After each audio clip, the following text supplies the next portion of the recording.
O anime já começa pesado com uma criança apanhando fisicamente e verbalmente do seu pai, enquanto sua mãe não faz absolutamente nada. Voltando pro presente, a classe 2C tá fazendo uma excursão. O nosso protagonista Touka Mimori acorda e vê que o Oyamada Shogo tá irritando a representante da classe, a Sogo Ayaka, só porque ela lê uns romances. Nesse meio tempo, os outros colegas de classe mantinham a cabeça baixa enquanto a elite ria à vontade. Os únicos que estavam agindo normalmente eram as irmãs Takao e o apático professor deles responsável, Zakurogi Tamutsu. E o nosso protagonista começa a pensar que se ele tentasse impedir o Oyamada, provavelmente pareceria muito legal. Embora a entrada de um ar como ele não passaria de uma brisa suave. Zero efeito, nada, lixo, sem sentido. Dito isso, nosso protagonista levanta e manda o Oyamada devolver o livro pra ela. E agora parece que ele virou alvo do bullying. O cara que é só um ar resolveu se revoltar, mas o Tacto também intervém e manda o Shogo devolver o livro pra ela. Com isso, o Oyamada começa a falar pra eles zoarem o Mimori então, mas o Tacto não tá afim de fazer isso. Ele não tem nem um pouco de interesse no Mimori. E todo mundo do ônibus começa a tratar o Tacto como herói. Parece que tem uma hierarquia nessa sala. Dessa maneira, o Shogo devolve o livro, pede desculpas, mas agora começa a chutar a cadeira do Yasu. E aí o professor finalmente manda ele parar. Só que porque vai ser um problema se ele tirar a própria vida. E falar pro Yasu que se for fazer isso, que seja quando não for seu professor. Eita, classezinha bacana, hein? Aí voltando pro Mimori, até ele achou estranho o que ele fez. Deve ser por causa do sonho que ele teve. E do nada, uma mulher começa a sussurrar alguma coisa, o ônibus começa a brilhar, e todos eles foram transportados pra algum lugar. Assim, a deusa Vícios, lá de cima, dá boas-vindas pra eles, os heróis de outro mundo. Parece que ali em Alien, sempre que o grande mal conhecido como Grande Império Demoníaco aparece, eles invocam heróis de outro mundo. Há 200 anos, os esforços dos heróis fizeram com que esse grande mal fosse derrotado. Mas depois de tanto tempo, o Grande Império Demoníaco ressurgiu mais uma vez. Por isso ela pede a eles, os heróis escolhidos, pra emprestar os poderes mais uma vez. Lá embaixo não tem ninguém entendendo nada, se é sonho, se é pegadinha. Eles estavam no ônibus há 1 minuto atrás, será que eles morreram? Mas o professor, como um bom responsável, fala pra todo mundo se acalmar porque ele tá ali. Por isso eles devem ouvir a explicação dessa deusa. Aceitou fácil, professor, hein? Mas parece que é porque ele tá com segundas intenções. O Mimori começa a reparar em volta, se belisca. É realmente outro mundo esse? Aí o Tacto pergunta o que acontece se eles não ajudarem a derrotar o Império. E simplesmente eles nunca mais poderão voltar ao mundo deles. O ritual de invocação reversa requer um elemento especial chamado Essência do Rei Demônio. E atualmente só há 2 métodos conhecidos para obtê-lo. Uma delas é obter o coração do Rei Demônio, a própria fonte da essência do Rei Demônio. E outra é coletar a essência do Rei Demônio depois de derrotar ele e colocar um cristal desse colar. Mas o Oyamada começa a achar falando que isso é problema deles, esse grande império demoníaco não tem nada a ver com eles. Com isso a deusa se ajoelha e pergunta se realmente não tem como salvarem o mundo deles. Aí o representante começa a fazer umas perguntas, porque como a deusa pode ver, eles são apenas humanos comuns. Como eles vão ajudar? Como eles vão ser os heróis da salvação? Só que a deusa fala que tá tudo bem, porque todos eles possuem poderes que os outros humanos não possuem. E pede para os guardas trazerem aquilo.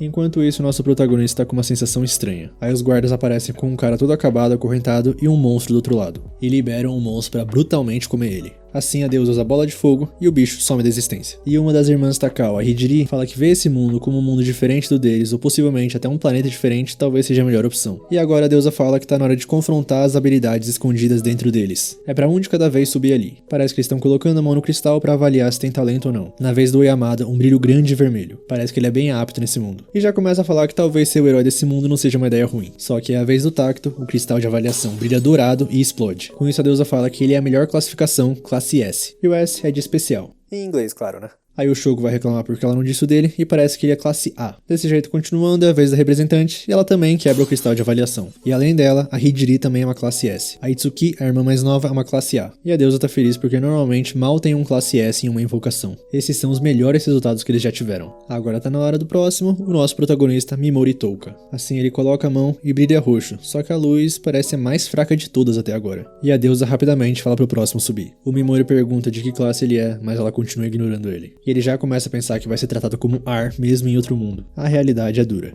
Mas lá em cima, outra reação inesperada do cristal. É igual ao herói das trevas, conhecido como o mais forte de todos. E quem tá com a mão lá é o Yasu, que o outro estava chutando a cadeira dele antes. Com ele sendo o último, tá finalizado, e a deusa diz que é só falar abrir status pra ver os seus stats. E os do nosso Mimori parecem excepcionalmente baixos. E parece que ele tem uma habilidade exclusiva, infligir condições de status. A deusa fala que habilidades exclusivas são talentos especiais que somente aquele indivíduo pode usar. Alguns deles podem possuir inatos, mas há outros que você pode despertar mais tarde. Falando nisso, o professor é um classe D e o Oyamada nem respeita mais ele. Desse jeito, agora a deusa fala que tem um ritual importante pra realizar, e manda o Mimori descer ali. Ele é classe E, é o herói de de menor classificação dali. E no passado, os heróis de classificação mais baixa sempre foram um empecilho para os heróis de classe superior. Assim, depois de um tempo, foi decidido começar a descartar esses heróis. No entanto, descartar eles repentinamente, com todos no local, às vezes causam choque nos outros heróis, ou até mesmo briga e tal. Portanto, foi decidido que eles dariam uma chance até mesmo aos heróis de classificação mais baixa. Ou seja, esse círculo de teletransporte que ele tá em cima vai levar o herói mais fraco para uma determinada ruína.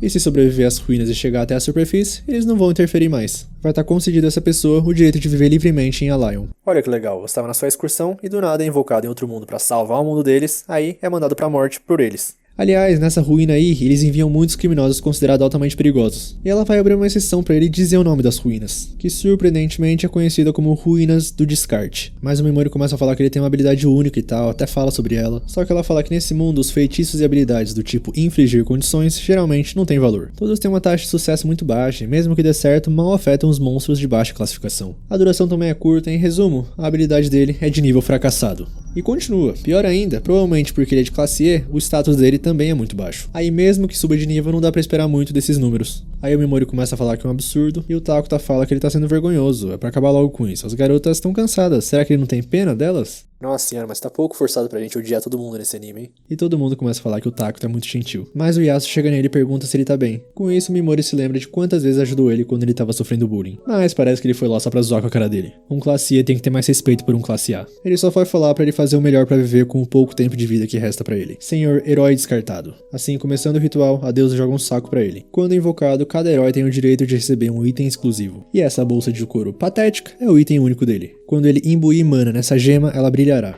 Mas o representante dá um passo à frente e fala que isso tá errado, é pra parar. O Mimori é um colega de classe deles. E a deusa fala que como ela é classe S, ela não tem opções. E ataca a representante, que até consegue se defender de primeira, mas acaba desmaiando. E agora a deusa fala pra todo mundo olhar bem e lembrar bem da visão do herói descartado. Esse é o fim que aguarda os perdedores, no entanto, todos os outros são vencedores. Só que o Mimori não aceita isso calado, então levanta a mão e usa o paralisar. Mas a deusa se protege facilmente porque ela tem uma barreira protetora, a bolha dissipadora, ativada constantemente. Ela pode fornecer automaticamente defesa absoluta contra feitiços de condições de status. E de repente o Takuto joga uma explosão dracônica do outro lado da sala. Ninguém entende o que aconteceu, nem a deusa, mas ele só fala que estava testando o poder. Agora parece que finalmente o Mimori vai ser teleportado, e todo mundo muito naturalmente zoando ele ou não ligando. Só as irmãs Takao que deixam o lugar. Então a deusa pergunta se o Mimori tem alguma última palavra. Tô falando, ele vai ficar pra sempre aí sendo humilhado e nunca vai ser teleportado. Com isso ele derruba umas lágrimas e lembra do passado, de quando ele tava chorando, mas falando pra si mesmo que não importa o quanto ele se reprima, e finge ser uma pessoa inofensiva, isso é muito diferente de quem ele realmente é. É pra mostrar pra todo mundo o verdadeiro eu que ele tem reprimido todo esse tempo. Desse jeito, ele manda a deusa para aquele lugar e fala que se conseguir voltar vivo, é melhor se preparar. E ele finalmente é teleportado. Só que como tá muito escuro, ele faz igual a deusa falou e imbui mana naquele saco. Ele tá realmente nas ruínas do descarte. E quando ele levanta, ele já topa com uma caveira partida ao meio. E de repente, algo ataca ele. O Mimori começa a correr e mesmo sem olhar pra trás, percebe que o nível, a essência, tudo é de nível diferente. Ele tá tremendo de medo desse monstro. Parece que é a bolsa que tá chamando a atenção. Só que enquanto corre, ele começa a pensar que não é isso. Ele não tá com medo. É uma emoção que ele só sentiu recentemente. Não é medo, é frustração.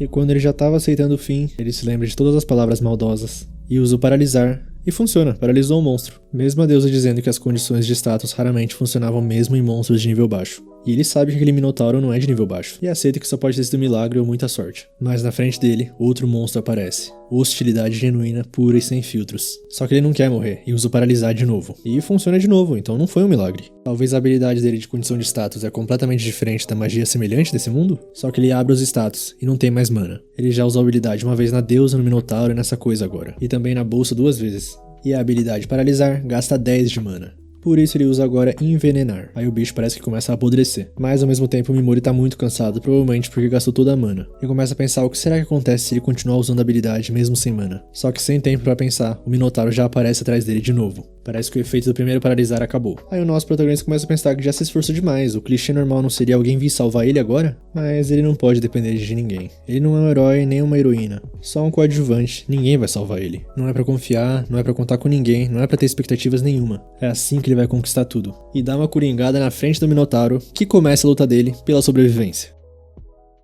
Falou bonito, fez pose e tudo, mas tá preocupado porque tudo que resta é o próprio MP fora dos ajustes de status. Desse jeito começa a suar e começa a pensar que talvez a mana não vai durar até ele chegar à superfície. Ele tenta usar o paralisar de novo, mas parece que não é possível aplicar a mesma habilidade num alvo repetidamente. Com isso ele usa o sono e o Minotauro cai dormindo. E aproveita para usar o envenenar também. Não é possível usar a mesma habilidade 2 vezes, mas é possível acumular vários efeitos de uma vez. Só que o consumo do MP natural dele parece estar afetando. Nesse meio tempo, enquanto ele pensa, vários monstros do tipo pássaro aparecem. Aí ele usa o paralisar em todos, tá quase perdendo a consciência, e vários minotauros aparecem agora. Aí ele usa o paralisar várias vezes de novo. Pra quem tá falando que a mana tá acabando toda hora, não parece ter fim não. Dito isso, parece que o primeiro limite que ele atingiu foi o mental. Mas ele precisa continuar, ele tem que usar a teimosia de um personagem coadjuvante até o fim. E de repente, você subiu de nível, e foi direto pro level 258 com a mana restaurada completamente. O Mimori não entende muito bem, só sabe que agora consegue usar paralisar à vontade. Parece que ele ganhou experiência com aquele primeiro monstro pássaro que morreu envenenado. Ou seja, agora pode continuar lutando. E usa tantas vezes o paralisar que até a habilidade aumentou de nível. Parece que isso é determinado pelo número de vezes que ele usa. Com isso, agora ele pode designar vários alvos de uma vez só. E ele pensa que aquela deusa pode ser a única em que a habilidade única dele não funciona. Porque até agora a taxa de sucesso dele nas ruínas do descarte foi de 100%. Muito diferente do que ela falou. Agora, depois de paralisar todo mundo, começa a sessão de envenenar todo mundo. E essa habilidade também aumenta de nível. Por isso, nesse momento, o nosso protagonista só consegue ver esses monstros como pontos de experiência. Ele abre os status e vê que os ajustes de estatística são multiplicados pelo nível dele. E a mana dele, que antes era 33, agora é mais de 8.000. Com isso ele dá uma descansada, e conforme os monstros vão morrendo envenenados, mais níveis ele sobe. Já chegou até 395. Agora com os monstros que ainda estão de pé, ele usa a habilidade sono para aumentar o nível dela também. Aí mais monstros vão morrendo, e ele já chegou no nível 501. Não há garantias, mas ele já começa a pensar que pode sobreviver. Com esse poder ele pode matar quantos deles quiser. Desse jeito, os monstros até começam a fugir dele agora. Assim ele começa a explorar e encontra um esqueleto e pega uma faquinha que estava com ele. Claro, dá uma risada pelo guerreiro que já teve ali um dia. E agora o foco é achar comida e água. E ele tá com tanta fome que começa a pensar que os monstros podem ser vacas e galinhas. Desse jeito ele volta, vê o corpo dos minotauros, a habilidade de veneno já foi desativada, mas a pele deles é muito dura pra cortar com a faquinha. Nesse caso, ele vê o olho.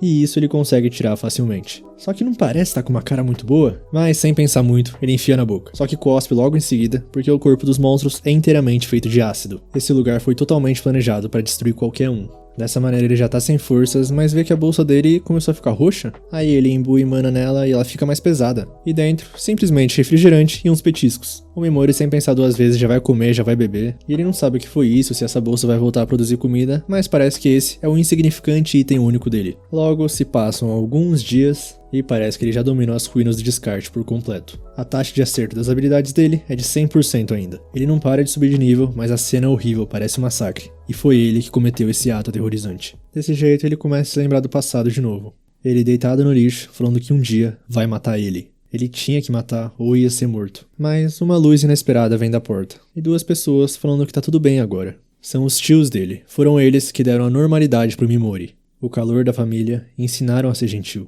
Eles sentiam empatia pela dor dos outros, e o Mimori achou que tinha conseguido se tornar como eles. No entanto, agora ele não sente nada. Ele nem treme mais de medo ao tirar uma vida. A única coisa que ele tem medo é de si mesmo. Com isso ele pensa, mas fazer o que, né? E tome, herói de classe E, nível 957. É isso, ele tem que aceitar o novo ele, o novo Touka Mimori. Mas continua rezando toda vez que encontra um esqueleto. Assim ele continua explorando as ruínas e chega num lugar onde a atmosfera é bem diferente. Desse jeito encontra uma porta onde precisa imbuir mana nela para abrir. Lá dentro, o esqueleto de mais duas pessoas, sem sinais de luta, sem sinais de comida ou água. Pelo jeito, esses aceitaram a morte ali mesmo. Dessa maneira, o Mimori reza por eles, mas vai dar uma luteadinha nos itens deles. Ninguém é de ferro, né? E ele encontra algumas pedras preciosas que podem ser úteis na superfície. Aí ele continua explorando e já tá no 25º salão. Só que nessa porta de agora tá tirando muito mais mana dele do que os outros. Mas ele consegue entrar e dentro, outro esqueleto. Ele pega a carta que tava com o corpo e parece que ele sabe ler a linguagem desse mundo. Esse esqueleto aí já foi o Anglin Batard um dia. As pessoas chamavam ele de Anglin, o Grande Sábio. No entanto, talvez alguns conheçam ele melhor pelo nome anterior. Anglin, o Herói das Trevas. O mesmo que a deusa citou quando Yasuo colocou a mão no cristal. Aparentemente, a deusa Vícios mandou ele pra lá porque ele não era mais necessário e agora era considerado descartável. E se a pessoa que estiver lendo isso tiver vontade de sair vivo dessas ruínas, ele quer confiar a ela algo que trouxe desesperadamente até ali.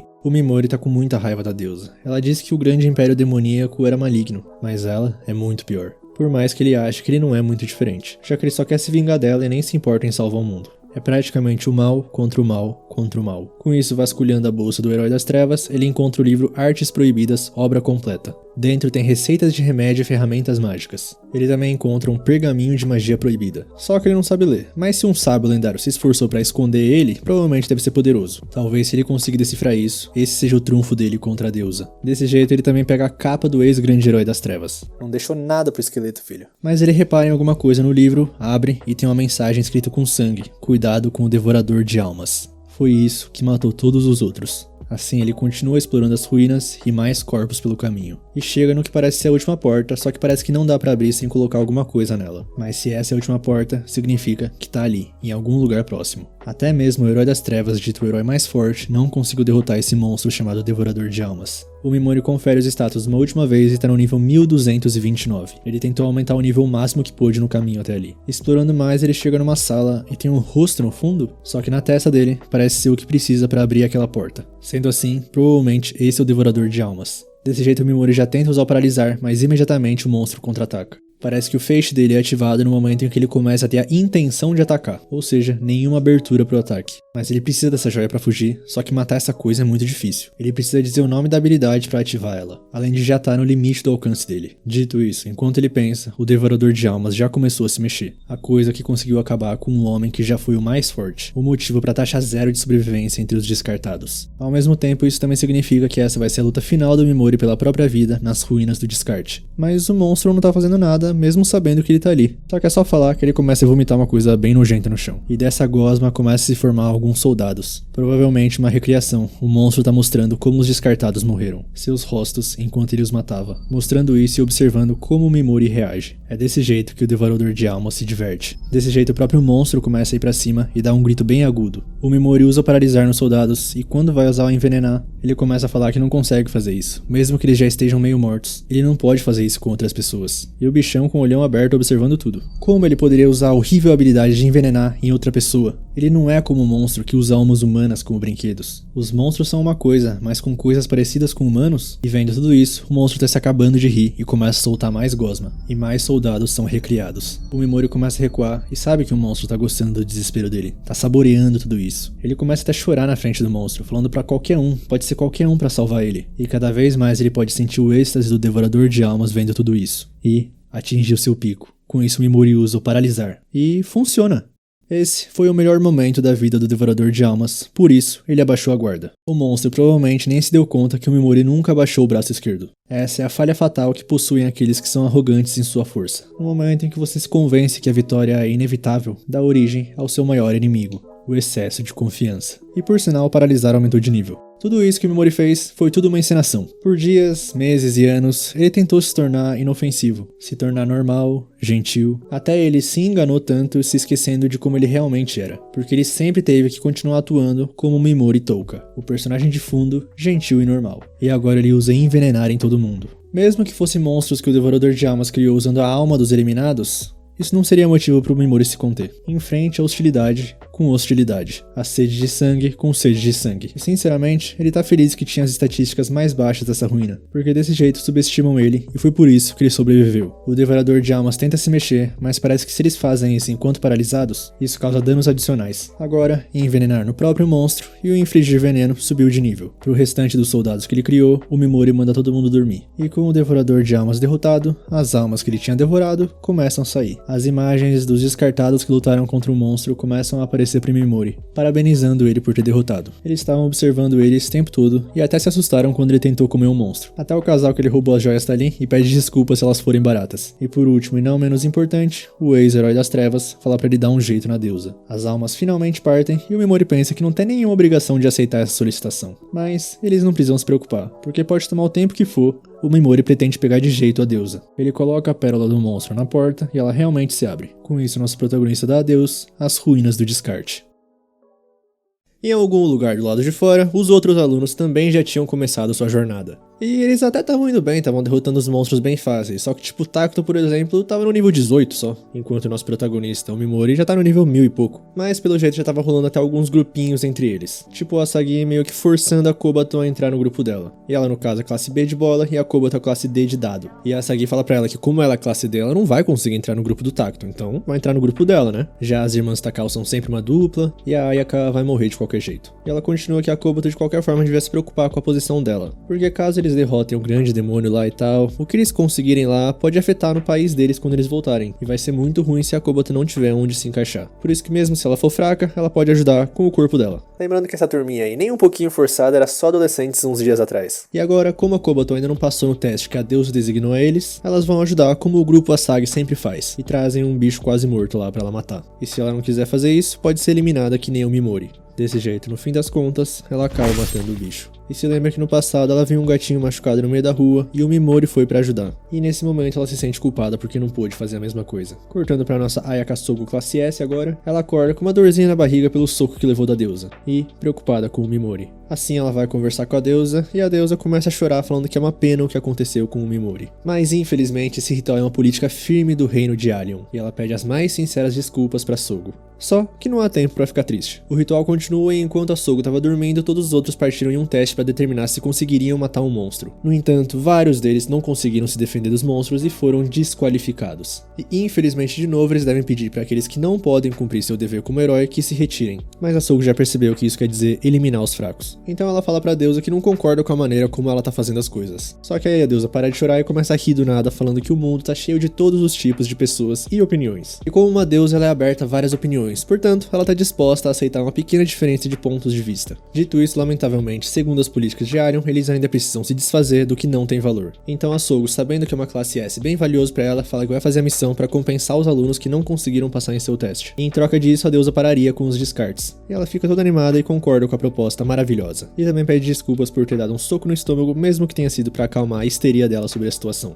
Desse jeito, as duas apertam as mãos e a Sogo repara que as mãos da deusa eram bem geladas. Agora, em outra parte da floresta, uma mulher é perseguida. É a tal princesa cavaleira e está sendo perseguida pelos vigilantes sagrados, um grupo com demônios e alguns outros cavaleiros. Voltando para o nosso protagonista Mimori, ele finalmente está do lado de fora e dá uma olhada nos seus status atuais. Herói de classe E, level 1789, mas parece que só a mana dele que é excepcional. Só que parece que as habilidades dele, agora no nível 3, têm outras funções também. Tipo, a paralisia pode selecionar vários alvos, cancelar de uma vez ou cancelar parcialmente, tipo só na cabeça. O veneno também pode selecionar vários alvos, cancelar, mas também pode tornar não letal o veneno agora, pra evitar que os alvos morram. E o Mimori tá a fim de testar em alguns monstros isso ali perto. E também, ele sente que precisa de uma espada. Alguém que possa atuar como um tanque e cuidar da linha de frente. Nisso ele encontra alguns slimes e parece que eles estão brigando, um grupo de slimes está fazendo bullying contra o slime, e o nosso protagonista todo bonzinho começa a torcer pelo pequeno slime, que consegue se livrar dos valentões slimes. E esse é o espírito. Aí o Mimori entra, paralisa todo mundo, também dá uma envenenada, dá uma testada nos novos poderes, e libera só os valentões para eles fugirem logo.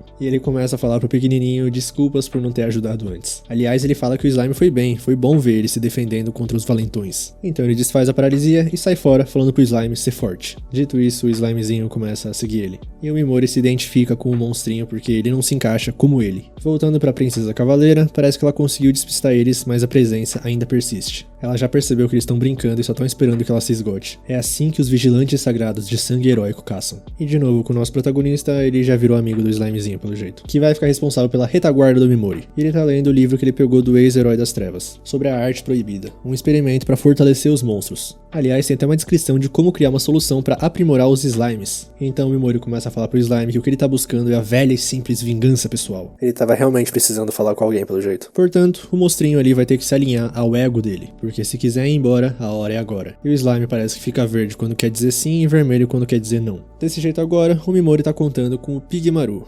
Esse é o nome que o nosso protagonista deu pro slime, que gostou e até começa a dançar. Agora, de novo com a cavaleira, os vigilantes já diminuíram a distância. Então ela não tem mais opção a não ser usar aquilo. E desembainha a espada e começa a recitar um encantamento, onde surge até uma armadura nela. Esse é o traje do espírito e ela ofereceu o sono dela em troca. Só que os vigilantes acabaram encontrando foi o Mimori e não ela. O nosso protagonista começa a fingir que tá com medo pra abaixar a guarda deles. Eles caem perfeito nisso, começam a decidir se vão roubar, se vão matar ele, se vão testar o corte da espada nova no humano, mas no fim só querem acabar com isso rápido, porque o bom de encontrar homens é que eles acabam com isso rapidamente porque não precisam se divertir. Por isso eles querem ir logo atrás da mulher. E parece que esses tais vigilantes sagrados já fazem isso faz tempo com mulheres. Capturam elas e ficam arrastando elas até quebrá-las. Nisso conversa vai, conversa vem, quando eles vão atacar o Mimori de vez, ele usa o paralisar neles. Realmente, pelo jeito a única que resiste ao paralisar é a deusa. Ele também percebe que os caras são mais fracos que os monstros da ruína, embora a malícia é igual ou pior a deles. Ou seja, no fundo ele fala que todos são um lixo, e o Pigmaru também tá bravo. Desse jeito, sede de sangue por sede de sangue, hostilidade por hostilidade. Mesmo enfrentando humanos, o Mimori pode matar, e usa o envenenar letal em todos. Só que ele ainda sente que tem alguém por perto. É a mulher que começou a ficar nervosa porque a presença de todos sumiu do nada. Ela não sabe se eles estão planejando algo, mas sente alguém lá também. Uma presença não muito forte, mas inquietante.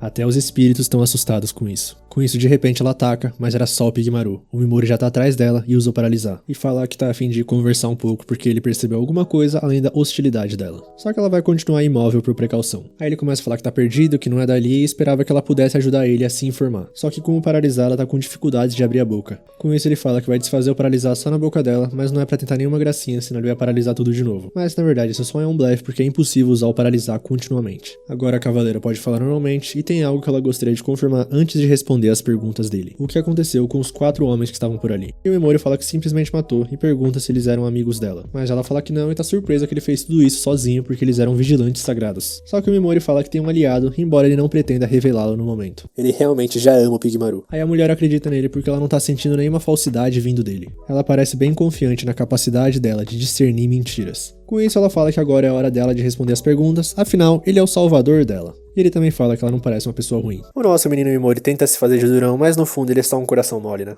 Dessa maneira ele começa a fazer as perguntas, ela responde e parece que ali não é a Lion, é uma floresta no sul do reino de Usa. E por fim ele pergunta se ela consegue ler aquele pergaminho, mas infelizmente não, ela só percebe que é uma variação bem singular de uma escrita antiga. No entanto, talvez ela conheça alguém que deva estar familiarizado com esse texto, conhecida como a Bruxa dos Tabus. Ela tinha um conhecimento tão vasto do que era proibido nesse mundo que ela foi considerada perigosa, com isso expulsa da cidade natal. E para encontrar ela, só indo para a Terra dos Monstros de Olhos Dourados, uma área perigosa no centro desse continente. O Mimori agradece, mas a mulher fala que ainda não pagou as dívidas, porque querendo ou não, ele salvou a vida dela. Só que ele aceita já que eles estão empatados e ela fala que desde que ele esteja satisfeito. Nisso o Mimori pensa que ela lembra muito a tia dele. Com um verdadeiro senso de honra e pro bem ou pro mal, ela é bem honesta. Dito isso, ele começa a ir embora e fala que vai ficar livre em alguns minutos e também ora para que a jornada dela seja segura. Aí ele começa a explicar pro Pigmaru do nada que ele não gosta de matar, ele só mata de acordo com as próprias regras, mesmo que exista a possibilidade daquela mulher ir atrás dele e tentar matar ele.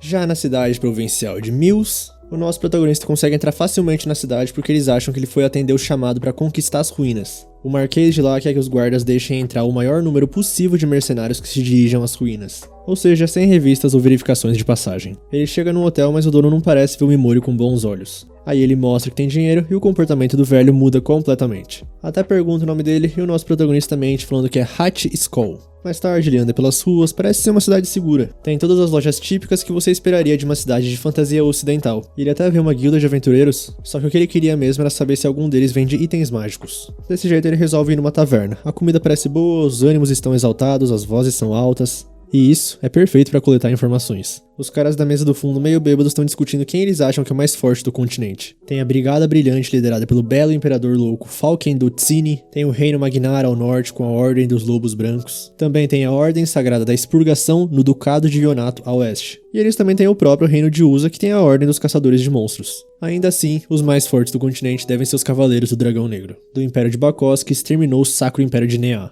Eles ouviram dizer que os 5 dragões sozinhos rivalizam com o exército inteiro, além de terem o mais forte da humanidade e o caçador de heróis. Dessa maneira o Mimori já coletou informações suficientes e volta pro quarto, levando um restinho de comida pro Pigmaru. E começa a pensar no que fazer a seguir, porque a prioridade é se conectar com alguém que possa ler o pergaminho de magia proibida. Ou seja, encontrar a bruxa dos tabus escondida na Terra dos Monstros de Olhos Dourados. E também a solução de aprimoramento de monstros, para dar aquele boost nas habilidades do Pigmaru. Mas espera aí, o Mimori lembra dos caras conversando sobre a ruína, sobre o Marquês e tal, e que eles descobriram um novo andar lá. E no livro do Ex-Herói das Trevas fala que dá pra criar uma solução de aprimoramento usando osso em pó de um esqueleto rei. E o habitat do esqueleto rei é a própria ruína de Mills. Com isso, de manhãzinha já, o Marquês Hurkley, o conhecedor, agradece aos aventureiros que foram até lá. Ele confirma que realmente descobriram um novo andar nas ruínas de Mills e agora ele gostaria que todos a explorassem. E quem obtiver o cálice do ouro de dragão que tá dormindo nas ruínas vai ter direito a 300 moedas de ouro. E ele também vai pagar um bom dinheiro para qualquer outro tesouro que eles acharem. E também são livres para usar qualquer material de monstro que obtiverem. Ou seja, o Mimori pode ficar com o pó de osso do esqueleto rei. Aí, iniciando o processo de registro, o nosso protagonista vê um cara incomodando uma mulher. Ele falando que nunca ia esquecer o rosto dela, que com certeza ela deve ser alguém de renome. Talvez até a capitã paladina de uma certa nação. E a fofoca já começa a rolar com o pessoal se perguntando se ela seria a Seras Ashrain, do Sacro Império de Nea, a ex-capitã dos cavaleiros com a cabeça a prêmio. Aquele povo que os mais fortes do continente dizimou. E o cara só tá fazendo tudo isso porque ele já encontrou ela uma vez. Aí ele convidou ela pra jantar e ela tratou ele com desdém. E graças a isso, o rosto dela ficou marcado na memória dele. Junto com as proporções ultrajantes, cheios, maduros e lascivos. Mas ela fala que tá confundindo ela com alguém. Só que nesse caso, o cara pergunta das orelhas. Porque ao contrário dos humanos, todos os elfos têm orelhas bem pontudas. E nessa área ao redor de Usa tem poucos elfos. E a tal princesa cavaleira com a cabeça a prêmio era uma alta elfa também. Dessa maneira ele tira o capuz dela e já começa a se vangloriar que foi ele quem descobriu a verdadeira identidade da princesa cavaleira, o monge Droguete, a luz. Dito isso, as orelhas são de humano. Só que o Mimori sabe que é a mesma mulher da floresta. Então ela fala que o nome dela é Mist Balucas. E tá com só um pouquinho de olheira. O monge não consegue acreditar que ela não é a Ashrain, mas o pessoal já tá olhando pra ele torto porque ele fez todo esse alvoroço e nem era ela. E ele sai falando que a senhorita Balucas não vai se safar dessa. Aí registro feito e o nosso protagonista pensa que precisa fazer algumas compras antes de entrar nas ruínas. E de repente, andando do lado dele, a nossa menina, a senhorita Balucas. E o Mimori fala pra ela ter cuidado com aquilo de antes. O homem que assediou ela tava vermelho de raiva e ódio. Só que ela fala que vira mexe acaba cruzando com pessoas assim, e é mais fácil quando eles odeiam ela e ficam longe dela. Aí ele entende que ela tá tentando fazer isso intencionalmente, mas ainda assim ele tem um pedido pra ela. Conselhos pra não ser enganado ao comprar itens pra explorar as ruínas. E claro, ele vai pagar pelo trabalho. E pra falar a verdade, ela tá precisando sim de fundos pra viagens. Assim, acordo feito, os dois se apresentam com os nomes falsos, mas o nosso protagonista se lembra que ela era sensível a mentiras. Então assume que era um pseudônimo e fala que os dois têm seus segredos, portanto não tem motivo pra dizer os nomes reais mesmo. Aí ela ajuda ele a comprar algumas armas e tá aí o pagamento que ele prometeu. Ela acha demais, mas foi pelos cálculos dele que ela ajudou ele a economizar mais ou menos 3 moedas de prata. E desse jeito ela aceita, mas quase desmaia no chão. E o Mimori percebe que ela é bem leve quando segura ela. Ele pergunta sobre as olheiras e parece que ela não tem dormido bem há vários dias. Mas de qualquer jeito ela fala que tá bem e vai embora. Agora já cortando para as ruínas de Mills, o nosso protagonista vê alguns aventureiros fugindo de uma versão menor dos minotauros das ruínas do descarte. Assim ele obviamente paralisa e envenena facilmente. Ele dá uma facadinha para testar a resistência da carne e parece que só os da ruína do descarte mesmo que tinham peles excepcionalmente resistentes. Aí ele continua a exploração e estranha o negócio e abre os status. Parece que ele não tá recebendo muita experiência matando esses monstros. E de repente ele escuta alguém conversando. É o monge de antes falando para 2 caras tirarem a vida da princesa cavaleira. Mas se eles acharem que ela tá arrependida, não é pra fazer isso de imediato, porque ela irritou muito ele. Ela fez ele de bobo, então a ideia de que ela ainda respira e segue em frente sem se preocupar, deixa o monge com as entranhas em polvorosa e dá vontade de arrancar o peito. Até que ele veja aquele rosto presunçoso torcido em desespero, ele não vai dormir em paz. Ah, meu divino, todos os personagens desse anime têm as emoções a 1000. Por isso, quando eles terminarem o trabalho, ele vai usar o corpo dela de ração pros monstros. Só que os caras pelo jeito são do mesmo nível do monge, ou até pior, e falam que quer se divertir primeiro com ela. Nisso, o nosso protagonista sai das sombras. Os caras já partem pra ofensiva perguntando se ele tava escutando escondido e tal, mas o Mimori pede desculpas e pra por favor poupar ele. Só que a gente já sabe do que isso se trata, né? Aí o monge vai atacar ele e paralisar. Ele dá uma gastada no monge perguntando quem que ele ia matar mesmo, só que a própria vilania do Mimori faz ele querer vomitar. Provavelmente porque faz se lembrar deles. Dito isso, envenenar. E ele fala que exterminar pessoas como eles é estranhamente satisfatório. Aí o monge fala que não vai se esquecer disso, ele vai se arrepender e tal. Só que o Mimori dá uma risadinha e pergunta se ele é burro. Aí ele sai daquela sala e parece que o caçador virou a caça. Alguém virou ração de monstro. Dessa maneira ele continua a exploração e percebe que vai chegar ao novo andar se descer mais uma vez. Mas como ele quer fazer uma pausa antes, resolve voltar um andar. Ele dorme por mais ou menos 3 horas, o Pigamaru ficou de guarda. Só que quando ele desce de novo, a guilda Tigres de Sabre tá voltando de lá. Parece que tem algo acontecendo nessas ruínas. Os monstros estão morrendo de formas estranhas por aí. Tanto os fortes quanto os fracos estão caindo dessa maneira estranha e ficando pálidos. Aí como a líder dos Tigres de Sabre, a Lilia Damantini, valoriza os companheiros acima de tudo, eles vão se retirar e perguntam pro Mimori se ele quer ir junto. Mas obviamente ele recusa e os caras falam que se ele vir algum dos outros mercenários, é pra passar essa notícia adiante. Aí ele continua e sabe que provavelmente eles estavam falando dos monstros que ele matou com a própria habilidade, porque esse é o andar que ele tava antes de subir. E se essa notícia dessa bizarrice aí se espalhar, talvez tenha menos mercenários e isso pode ser bom pra ele. Com isso ele chega no outro andar e tá lá o cálice do ouro olho de dragão. E suspeitosamente do lado disso, uma estátua gigantesca que o Mimori aposta que se move. Qualquer pessoa familiarizada com a ficção do Japão moderno podia prever isso. Acho que nem precisa ser do Japão moderno. Aí ele usa o paralisar e realmente era um bicho vivo.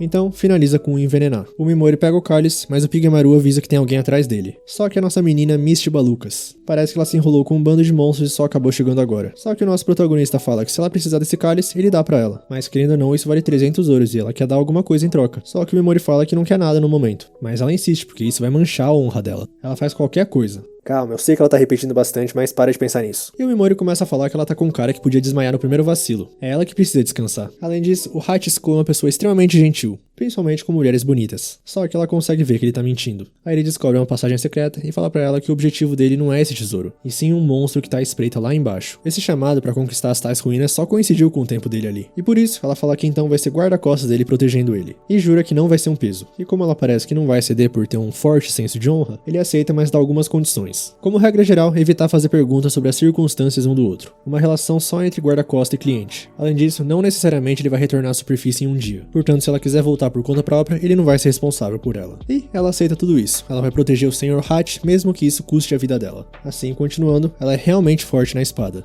Aí o Mimori se lembra de perguntar uma coisa pra ela, sobre monstros com olhos dourados e mais uns outros. E parece que esses têm muita experiência e são reconhecidos como a presa perfeita para heróis de outro mundo subirem de nível. Ela pergunta se ele conhece esse conceito de herói de outro mundo, e ele fala que meio que sim. Continuando, eles não ganham experiência ao matar outras pessoas. A experiência é um recurso exclusivo dos monstros. E isso explica o fato do Mimori não ter recebido nada de experiência matando os vigilantes lá. Aí ele pergunta sobre os monstros sem olhos dourados, e ela fala que eles são comuns. Alguns são capazes de até ter um bom relacionamento com humanos. Segundo a lenda, o Rei Demônio, que é a raiz de todo mal, irradia uma energia especial conhecida como a essência do Rei Demônio. E isso desencadeia o instinto de violência que todos os monstros têm, deixando eles com os olhos dourados. E isso faz o Mimori se lembrar do herói de ouro, o Tacto. Talvez essa tonalidade dourada seja um sinal. Assim, eles continuam a exploração e a princesa cavaleira fala que sente a presença de um monstro. Como não é forte, ela não deu importância, mas ela continua sentindo faz um tempo. E tá bem próximo. Aí o Mimori fala que é o Pigmaru. Ele explica a parceria deles e espera que ele e ela se deem bem. E parece que ele gostou dela e vice-versa. Ela acha ele estranhamente reconfortante. Desse jeito, nosso protagonista fala pra fazer uma pausa ali. Pra ela dormir um pouco, se ela não quiser, pelo menos se deitar um pouco. Porque querendo ou não, vai ser um problema pra ele se ela desmaiar no caminho. Então ela vai dar só uma deitadinha, mas o Pigmaru vai distrair ela pro Mimori usar o sono. Desse jeito ela pode descansar um pouco. E nisso o disfarce dela para e as orelhas de elfo aparecem. Ela é realmente a ex-capitã do Sacro Império Nea, Seraz Ashrain. E em algum lugar da superfície, a guilda mais forte do continente está vendo o local onde os 4 vigilantes sagrados foram mortos. Eles acham que quem fez isso foi a princesa cavaleira com seu traje de espírito. Com isso, o Civit Gartland, o mais forte da humanidade, pede um pouco de emoção para ela. A nossa dorminhoca Misty finalmente acorda e estranha porque o pacto ainda não devia ter expirado. Nisso o Pigmaru começa a fazer uns barulhos e o nosso protagonista também levanta. Dessa maneira eles continuam a jornada e chegam numa sala que parece que tá vazia, mas era só uma emboscada de um monstro que surge do nada. É o tal do esqueleto rei e o Mimori reconhece que ele tá muito acima dos monstros dessa ruína. Aí a Ashrain avisa que o ponto fraco dele é a parte prateada embaixo do queixo. E também começa a falar que é muito para o soldado comum, é forte que até os tigres de sabres não aguentam. Por isso ela vai ter que ativar um poder que melhora as habilidades dela, mas o Sr. Hatch não vai poder contar pra ninguém sobre isso. E se ele quiser ele pode fugir e toma paralisar. Esse monstro só é forte em comparação com os outros monstros dessa ruína. Assim, envenenar e acabou a luta. Ah, o Mimori também recolhe o que estava querendo. Mas antes de sair, o Pigmaru mostra um negócio. Um esqueleto está segurando um pacote. Esse tipo de tecido mágico brilha e dentro tem um ovo. E o Pigmaru tá interessado no ovo e fala que quer levar pra casa. Então, agora o plano é voltar pra superfície. Nesse meio tempo, em algum lugar desse mundo, cavaleiros esqueletos perseguem a classe 2C. No meio da luta, a Sakura até perdeu a mão, e a representante vai pra linha de frente pra tentar ganhar tempo pra que todos escapem. Mas o Shogo e o Tacto aparecem pra salvar todo mundo, por mais que bem inconsequentes. Com isso, o Tacto atingiu o nível 24 e se autoproclama o mais forte. Agora voltando pro nosso protagonista que tá no nível 1000 e pouco, ele sai escondido enquanto a Ashrain ganha os créditos pelo cálice de ouro de dragão. Aí eles vão conversar num cantinho e parece que amanhã vai ter uma recepção onde ela vai receber a recompensa. Aí como ela vai estar livre até a hora da recepção, o Mimori fala que gostaria de falar com ela a sós. Desse jeito, marcado, no quarto dele às 8 da noite. E mais uma vez, ela agradece pelo cálice do ouro de dragão. Aí 8 da noite, Pigmaru tá comendo, o Mimori tá preparando a solução de aprimoramento de monstros, e a Ashrain chega exatamente no horário combinado. Então o papo é o seguinte, ele quer contratar ela como guarda-costas. Por mais que ela ganhe a recompensa agora, ele pensou que talvez ela podia estar atrás de mais grana. E trazer o assunto do cálice de volta à tona foi tudo planejado, e ele sabe que é jogar sujo. Aí ele começa a explicar que tá atrás da bruxa dos tabus, então o destino é a terra dos monstros de olhos dourados. Assim, provavelmente vai ter muitos ataques de monstros, e ele se sentiria melhor se tivesse um espadachim habilidoso protegendo ele. Nisso ela começa a falar que tá em uma jornada pro Ducado de Yonato. E se forem pela Terra dos Monstros de Olhos Dourados, seria muito conveniente pra ela também. Mas ela tá um pouco receosa ainda. Então Mimori tira a carta da manga perguntando alguma coisa pra ela e chamando ela de Ashirai no final. E ela responde sem pensar. Ele pede desculpas por isso, mas explica que percebeu quando ela dormiu nas ruínas de Mills, que aliás foi ele que fez isso. Aí ele continua que viajar juntos e tentar ocultar a identidade seria um problema. Por quê? Ela não pode dormir dessa forma. E a Ashirai confirma, ela usa o poder dos espíritos pra ocultar a própria identidade. Só que em troca ela oferece o desejo de dormir. Por isso volta ao normal quando dorme. Assim ela cancela o feitiço e o Mimori presume que é porque tá mostrando confiança a ele. Por isso, ele também fala que o nome verdadeiro dele é Touka Mimori. E por favor, ele também não quer que compartilhe isso com ninguém. Desse jeito ela se apresenta de novo como Seras Ashirai e fala que vai ser a guarda-costas dele e o acompanhará até a Terra dos Monstros de Olhos Dourados. E ele também já adianta o pagamento, que pega ela de surpresa. Ela se assustou porque tem quase certeza que isso é uma gema de dragão azul, joias que raramente nascem dentro dos lendários dragões de olhos azuis. E não existe nenhuma circulando no mercado no momento. Ou seja, seu valor supera facilmente a recompensa do cálice do ouro de dragão. Aí de novo ela tenta não aceitar, mas ele fala que já é dela. E se não quiser pode jogar fora. Aí tudo combinado e é pra chamar ele de Hachi na frente de outras pessoas. Tal como ele também vai chamar ela de Misty lá fora. E quando parece que ela ia começar a contar mais coisas sobre ela, o Touka fala que não quer saber. Como empregador, ele só quer que ela esteja em sua melhor forma como guarda. E ela fala que ele é bem atencioso. Logo mais tarde, ela tá tomando banho e pensa que talvez devia ter se purificado antes de se encontrar com o Mimori. E vai dormir pensando que quer acreditar nele, como fez com a princesa. De manhã, os dois tomam café juntos e a fofoca no bar já começa falando que parece que o mercenário já a conquistou, ainda que eles viram ela saindo do quarto dele na noite passada. A Ashirai fica brava, mas o Mimori fala pra deixar eles falarem o que quiser.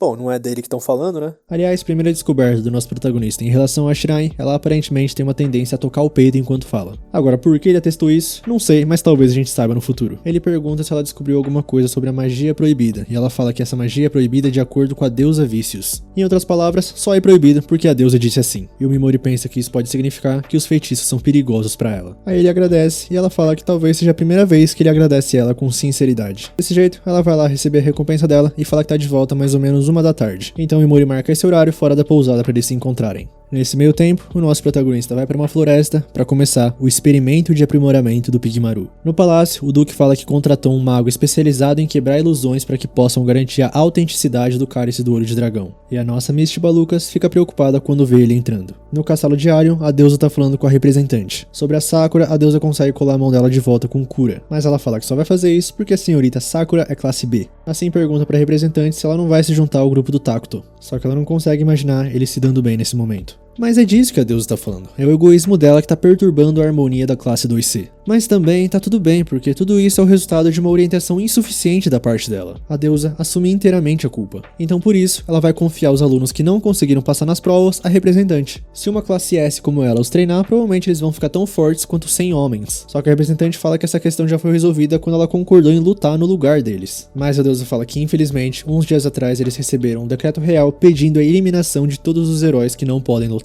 Assim, infelizmente, se a representante recusar, ela vai ter que se livrar deles. Desse jeito, nova tarefa aceita. Ah, e mais um detalhe que a deusa esqueceu de falar, se eles se tornarem um obstáculo, talvez a representante esteja forçada a enfrentar uma realidade cruel. Mas ela sabe que todo mundo vai ficar bem porque os humanos sempre se fortalecem quando enfrentam a realidade. E a representante agradece a compreensão. Mas depois dela sair da sala, a deusa faz uma cara que parece não gostar muito dela. Voltando pro nosso protagonista, já bem depois da 1h da tarde, ou ele julgou mal, ou algo aconteceu com a Ashirai. E o Pigmaru dá o veredito que acha que algo aconteceu com ela. Assim, os dois apostam nisso e vão atrás dela. Ela dificilmente teria um motivo para abandonar eles, porque se ela não quisesse ir, ela simplesmente podia ter recusado o pedido. Aí ele ouve dois caras conversando. Parece que a mulher que encontrou o cálice do ouro de dragão é a fugitiva princesa cavaleira, e ela fugiu pra floresta escura. Mas é bom ninguém tentar capturar ela, porque os cavaleiros do dragão negro já estão indo atrás. Aí com esses enviados de Deus dando todas as informações que o nosso protagonista precisa, não dá pra recusar, né? Logo na floresta escura, a Ashirai tá realmente fugindo dos cavaleiros do dragão negro. E ela até consegue se virar bem, mas graças à quebra de ilusões do mago do palácio, o espírito de luz dela tá desorientado. Ou seja, não pode se transformar até que ele se recupere. Aí ela derruba o último, mas de repente, uma adaga vai em direção a ela. Só que da direção de onde veio, só um dragão sozinho. E ela sabe que aquilo era só um chamariz, o verdadeiro inimigo tá na frente dela. Mas ele também tá atento, e ele é o Gizun, o vice-capitão do esquadrão liderado pelo Sr. Orban dos 5 Dragões. Aí como ele tem certeza que vai matar ela, ele começa a contar do porquê mudaram a postura de levar ela em cativeiro pra eliminar diretamente. A equipe Orban tá sob ordens secretas, e ele confessa que ela tem recursos tão atraentes quanto mel e um corpo que estimula os instintos dos homens. Mas mesmo assim, ainda há pessoas nesse mundo que gostariam de ver ela sem vida. E de repente, ela escorrega. Nisso, Gizon aproveita para tirar a espada dela e imobilizar ela. E fala que disseram para eles não fazer nada com ela, mas ela pode se alegrar, porque se ela nunca esteve com um homem, paralisar. E o cavaleiro não consegue se mexer. O nosso protagonista aparece e fala que já passou muito do horário em que ele e a Shirain combinaram de se encontrar. Aí ele continua usando o envenenar, mas pro cavaleiro ele põe não letal. Então ela pergunta o que ele tá fazendo lá, e ele fala que obviamente foi procurar ela. Mas antes de continuar, ele põe o Gizon pra dormir, pra ele não poder ouvir nada de importante. Assim a Shirain continua que se ele for com ela, ele também vai ser perseguido pelos cavaleiros do dragão negro. Aí ela tenta devolver o pagamento pra anular o acordo, mas é ele que dá alguma coisa pra ela. Um saquinho cheio de gemas do dragão azul, e fala que vai ser um saco procurar um guarda tão forte quanto ela. Então agora ele tem um pedido. É pra Shirain tirar as roupas ali mesmo. Mas calma, ele só falou isso porque as pessoas de Mills viram ela com essa roupa, e até ela confessa que ficou um pouquinho abalada. Além disso, o nosso protagonista tem uma proposta pra ela. Por que a Shirain não negociou com a bruxa dos tabus e pede asilo? Tipo, ninguém sabe onde ela mora, ele tá indo pra Terra dos Monstros sozinho pra aprender mais sobre aquela escrita antiga, então é até um ponto a mais pro acordo ficar de pé. Aí ela indaga por que ele se importa tanto com ela, e o Mimori responde que é porque ela lembra alguém. Sem falar de aparência, voz, nem personalidade, ele só diz que elas passam a mesma aura. E abandonar ela ali seria como abandonar essa pessoa. No caso, a tia dele. Nesse meio tempo, o dragão que estava envenenado já morreu e o Mimori acorda o cavaleiro. E fala pra ele que se responder as perguntas com honestidade, ele terá piedade dele. Aí o cara se faz de durão, mas quando a Shirain pergunta quem que é ela morta, ele diz que vai falar porque tá curioso. Ele quer ver como uma antiga alta elfa princesa que girou sua espada ao Sacro Império reagirá quando descobrir a verdade. Mas de repente, uma escada cai do céu e silencia ele. E lá em cima tá o inimigo. Roupas e cabelos brancos. Olhos de um vermelho vívido. E ele já se apresenta como Sivit, apesar que muitos nesse mundo conhecem ele como o mais forte da humanidade, junto com os 5 dragões. Que no caso tem 4 só. E entre eles estão discutindo se realmente tinha necessidade de matar o cavaleiro. E acabam soltando que foi o Imperador Ortula que soltou tudo isso, e a Ceras reconhece esse nome. Um velho que era um atrofiado governante que pensa que a Ceras o restaurou a um homem cheio de vigor. E ele, sinceramente, não reluta em deixá-la escapar. Mas só de pensar que outro homem um dia vai profaná-la, ele paga o quanto for necessário. Ele faz qualquer coisa com prazer. Tudo pra ela morrer e desaparecer desse mundo. Nisso, ela fica paralisada. E o Sivit fala que foi por isso que matou o Gizon, que ele ia atrapalhar esse momento. Aí o Shivaits, o vice-capitão, fala que o Ortola deixou com eles a decisão do que fazer com a Shirain. Por isso ele sugere passar ela pros subordinados como prêmio antes de matá-la. Mas na verdade, o antigo Sacro Imperador pediu pra eles levarem o cadáver dela com a pureza intacta. O velhote não pode morrer em paz enquanto ela estiver viva. E a nossa menina não consegue acreditar nisso. Mas então, o Sivit Gartland fala que dá o direito dela de ganhar a sua vida. Ou seja, ele tá dizendo pra ela duelar com ele e se vencer, vai deixá-la aí. Ele ficaria satisfeito em testar o traje de espírito dela em combate. Ou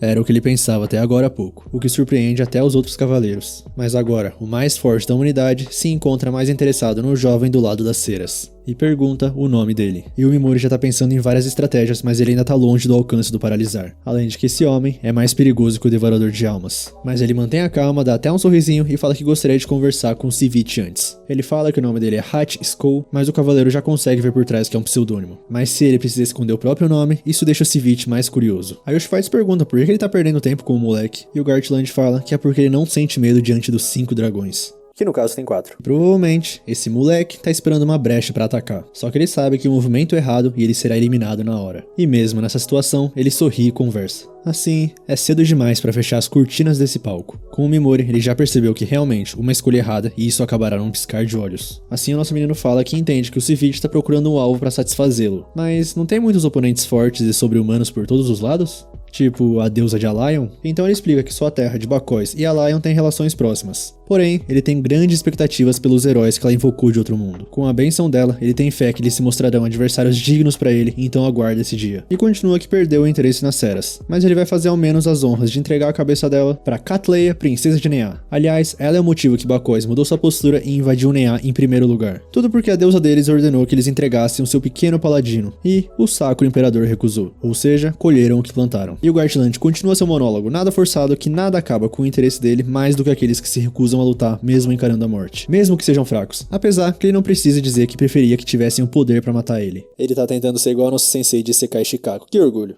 E com todas essas informações, o Mimori já preparou o caminho da sobrevivência. Assim começa a falar que os Civic Gartland desejam um adversário que possa ameaçar sua vida. Desse jeito, e se ele se tornasse esse adversário? E joga sua carta Divisor de Águas, revelando que seu verdadeiro nome é Touka Mimori, um herói de outro mundo. Todos ali até as ceras ficam chocados, mas o mais forte da humanidade fala que agora as peças se encaixaram. Ele sabia que tinha alguma coisa errada. No entanto, o que o Mimori planeja fazer num lugar como esse? E o nosso protagonista já percebeu que ele sente mentiras. Então fala que tem uma posição única mesmo entre os companheiros heróis. Por isso age sozinho, por ordem da deusa. E realmente nada disso foi meio verdade, mas o Civic pode interpretar de qualquer maneira. Então o cavaleiro pergunta por que ele age de forma independente dos outros heróis. E o Mimori responde que é porque ele tá em um nível diferente dos outros. Um guerreiro classe E, querendo ou não. Um homem que até a deusa reconhece como especial. E isso deixa o Gartland bem animado. Aí pergunta o que o herói de outro mundo deseja com ele. Que no caso, ele quer adiamento. E continua que ele quer ficar mais forte do que é agora pra matar o mais forte da humanidade. Mais forte do que qualquer um e vai ganhar poder suficiente pra acabar com aquela deusa. E isso é como música para os ouvidos do Gartland, que pergunta como ele pretende ficar tão forte. E o Mimori explica que vai pra terra dos monstros de olhos dourados, seguindo um caminho diferente dos outros heróis, porque a deusa Vícios deu essa liberdade a ele. Mas de qualquer jeito, ele garante que vai voltar pra ela. Dessa maneira, o mais forte da humanidade aceita. Ele quer ver o resultado do Mimori e desse crescimento, pra no fim, lutarem até a morte. E o Mimori, cheio de marra, fala que sim, um dia eles vão resolver isso entre eles. Assim, ele tá liberado pra partir, mas as ceras da Shirai não. Só que o Mimori fala que assim não dá, ele precisa do poder dela pra chegar até a terra dos monstros de olhos dourados. Ele quer usar essa elfa pra ficar mais forte. E ouvindo tudo isso, parece que o Gartland já considera o Mimori como o melhor amigo, de tanto que ri. E fala que vai ter misericórdia com a Shirai também. Os outros guardas chiam, mas o Civic fala que o Mimori precisa dela. De qualquer jeito, eles matam ela depois do duelo deles. Mas eles falam, e se ele desaparecer? E o mais forte da humanidade manda ele calar a boca ou vai matar ele. Aí manda o Shivaites também avisar o Grim Reaper que ninguém vai encostar nesses dois. Com isso, prepara a saída falando que o primeiro ato provou ser uma performance que em muito superou a imaginação dele. E ele mal pode esperar pelo dia em que encontre o Touka Mimori de novo. Já o nosso protagonista pensa que funcionou. Ele ganhou a aposta. Em outras palavras,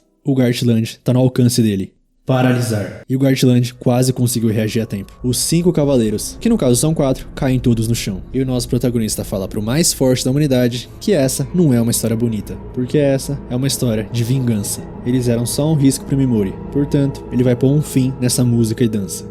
E envenenar. Nisso, todos estão paralisados, mas o Mimori repara que o Gartland é realmente o mais forte da humanidade. É só a segunda vez que ele vê alguém tentando se mover enquanto paralisado. Mas infelizmente, isso é como um suicídio. E também nunca viu alguém se mover tanto depois de receber o combo de paralisia e veneno. Por isso, ele precisa estar preparado para qualquer coisa até ele soltar a sua última respiração. E algo começa a envolver o Mimori. Nesse meio tempo, um dos cavaleiros já morreu e pelo jeito, isso era tipo um gatilho para um sinalizador. E o esquadrão de prontidão já chegou. Com isso, o Mimori fala que vai ficar ali para ver a morte dos 5 dragões que sobraram. Que no caso agora são 3. Então a Shirai pode fugir se quiser. Mas obviamente a nossa menina fala que vai ficar, afinal ela é a guarda-costas dele. Só que em troca ela realmente vai aceitar aquelas gemas do dragão azul como prêmio. Já com os caras nos dragões, eles não conseguem acreditar que o Civic tá ferido. Enquanto ele tenta falar pra matar todos, dali do céu, pra não se aproximar. Mas nesse meio tempo, o Mimori já preparou a habilidade nova. Que no caso tem 2 problemas. O primeiro é a demora pra entrar nesse estado. E o segundo é a quantidade de mana que a gasta enquanto tá ativa. E esse é o poder que eles ganharam daquela solução de aprimoramento de monstros. Nisso, o Pigmaru sai de trás dele e se alonga até os cavaleiros lá no céu. E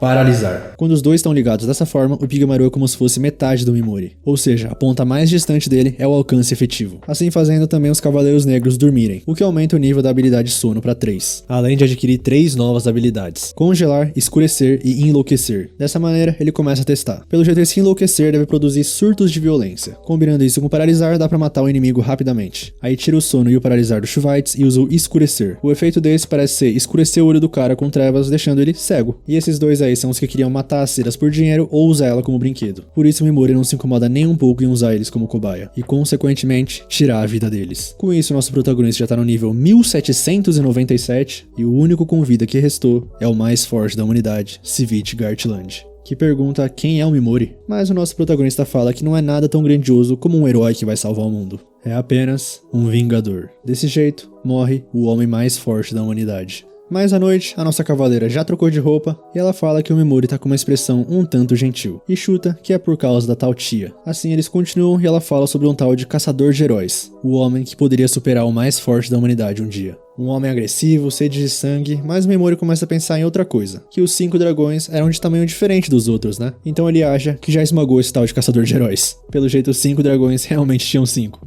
Agora cortando pra algum lugar daquele mundo, a representante tá encucada porque ela ainda não despertou uma habilidade única. E todo mundo da classe tá reunida quando de repente a Nyantan Kikpat, seguidora da Vicious, aparece. Nisso o Yamada já vai implicar com ela falando que ela parece ser fraca, e parece que a deusa já tinha falado que a boca dele é realmente o suficiente pra fazer alguém franzir a testa. Assim, ela derruba ele tão rápido que nem a Sugo, herói de classe S, conseguiu ver. E avisa pra todos que vão voltar pra capital real. E eles vão entrar no próximo palco em breve. Voltando pra nossa duplinha, parece que o Mimori já contou toda a história de vida dele. E a Shirai fala que pode fazer bom uso da força dela em nome da vingança contra a deusa Vicious. Mas ele fala que é uma missão bem egoísta, não tem justiça, honra ou convicção que ela tanto valoriza. Só que pra ela, ele só salvou ela arriscando a vida sem se preocupar com perigos. Por isso, precisa pagar essa dívida. E enquanto ele aceitar que é o correto, ela vai aceitar com prazer qualquer tratamento. Então, ele tá contando com a força das ceras Ashirain, mas fala que pretende devolver o favor pra ela um dia, porque ele sempre paga suas dívidas, sejam de gratidão ou de ódio.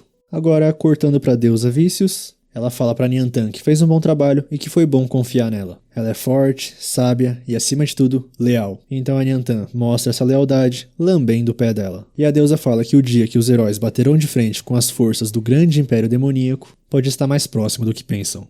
Alguns guardas estão na frente das ruínas do descarte, só que o cristal, que era pra ter mudado pra uma cor prateada, não muda. Os novatos ficam apreensivos, mas o cara fala que provavelmente a coisa tá quebrada. De qualquer jeito, não deve ser nada, eles podem soltar o clássico "nada de errado aconteceu" no relatório de hoje. Porque, claro, é impossível alguém conseguir sair vivo dessas ruínas. Voltando pra cidade, parece que tá rolando algum tipo de festival e o nosso protagonista vê uma barraquinha que vende máscaras. Aí ele pega uma lá e o vendedor fala que esse é o do Lorde das Moscas. E começa a contar que certa vez ele transformou uma ilha de monstros em sua fortaleza, se defendendo de todas as invasões e tornando-se mestre dos demônios condenados ao ostracismo pela própria fonte do mal. No fim eles acabaram sendo exterminados, mas como eles morreram de forma impressionante, eles são populares até hoje. Cortando pra ceras, ela tá na cama e pensando no Mimori, mas ao mesmo tempo pensa que acrescentar preocupações apenas interferia em sua jornada. Por isso, pelo menos por um tempo, ela tem que se concentrar em ser apenas a espada dele. Voltando pro Mimori, ele comprou a máscara do Lorde das Moscas e tá vendo no espelho como fica. E começa o monólogo falando que um demônio hoje em dia é o mais apropriado título pra ele. E reitera mais uma vez que vai colocar a deusa Vicious no lado a ser esmagado. Não é pra subestimar a dedicação de um homem que vendeu a sua alma. Com todo respeito aí, rapaziada, ele falando isso pro espelho colocando a máscara do Lorde das Moscas não dá. Agora indo pra Fortaleza Branca da Proteção no Reino Magnar, no encontro dos lobos eles não conseguem acreditar que os 5 dragões foram derrotados. E o Ganozeia Sigmus, rei dos lobos brancos de Magnar, acha mais difícil engolir o fato de que o mais forte da humanidade não existe mais. Mas o Jin Hoan, rei matador de monstros de Usa, afirma que identificou pessoalmente os cadáveres dos 5 dragões. Aí perguntam se tem alguma informação de Allion, e o Yusef Woleta, rei constante de Allion, tá lá com a deusa Vicious. Nisso ela explica a história que eles estavam perseguindo as ceras Ashirain, e a Alma Sentinok, a rainha de Yonato, protetora dos olhos sagrados, pergunta se tem alguma pista de onde ela foi depois disso. Assim contam sobre os pedaços de roupa ensanguentados que eles encontraram e eles acreditam que ela tenha sido gravemente ferida. E de qualquer forma, falando nela, parece que o Sacro Imperador Ortola faleceu ontem à noite. Mas o rei dos lobos brancos de Magnar não poderia se importar menos com o covarde que vendeu seu próprio país sem lutar. Aí a deusa Vicious fala que os Cavaleiros do Dragão Negro eram a melhor esperança deles contra o grande Império Demoníaco. Infelizmente uma grande perda para a Santa Aliança, portanto, os heróis do outro mundo desempenharão um papel ainda mais importante agora. Então o belo Imperador Louco de Mira, que por sinal eu nem vou tentar falar o nome porque é mais difícil do que Varaskelia do Napoli, ele questiona que sempre que surge um grande mal, todas as nações são forçadas a confiar em Allion. Mas a deusa fala, fazer o quê?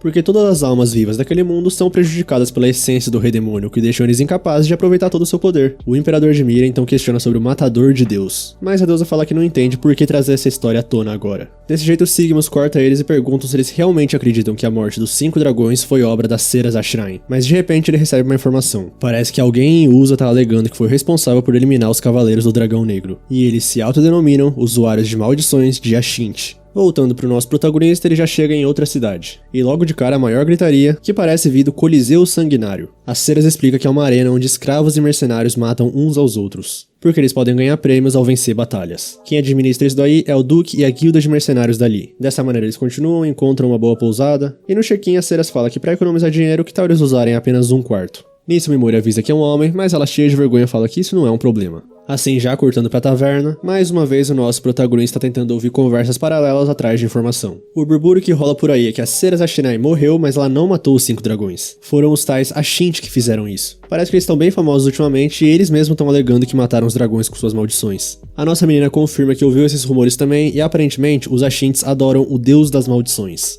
E falando neles, os guardiões de Ashinti entram no bar. E já chegam falando alto, falando que são os soldados que protegem Muad-sama, a progenie do deus das maldições. E que são os salvadores de Usa, além de expulsar os caras de uma mesa pra sentar lá. Mas o Mimori olha pra eles e acha que eles não parecem ser uma ameaça muito grande não. Então os fofoqueiros continuam falando sobre pessoas que conseguiriam matar os dragões. E falam do matador de dragões e a mulher leopardo do Coliseu. Além de, claro, a bruxa dos tabus, que é uma elfa negra. Mesmo que ninguém a veja há mais de uma década. Desse jeito, nosso protagonista vai pra mesa deles e pede mais informações. Os caras não gostam muito disso, mas Mimori fala que a bebida é comida por conta dele. Dessa maneira, eles começam a falar que a pessoa que afirma ter conhecido a bruxa dos tabus é aparentemente a mais forte guerreira sanguinária de Monroy. E pra sorte do Mimori, ela acaba de entrar. É a Eve Speed, uma leopardiana.